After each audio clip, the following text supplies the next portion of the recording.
என்ன ஸ்பெஷல்னு பார்க்கலாம். தக்காளி தொக்கு, பாவக்காய் ஃப்ரை,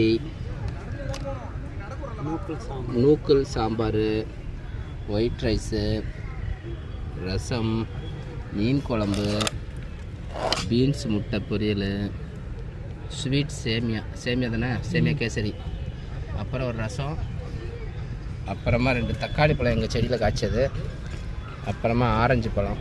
யார் கொண்டு வந்தா? ஸோ அவ்வளோ தான் இன்றைக்கி ஐட்டம். இவங்களுக்கு கொஞ்சம் மெனு கம்மி தான். என்றைக்கு வாய்ஸ் ஓவர் போட்டோமோ அன்னைக்கு வந்து ஒருத்தர் ஒழுங்காக கொண்டு வர மாட்டேங்காங்க. ஸோ இது வந்து மாங்காய்.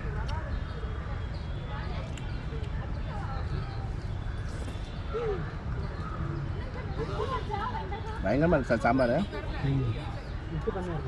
நல்லாவே இருக்குது, கரெக்டாக இருக்குது.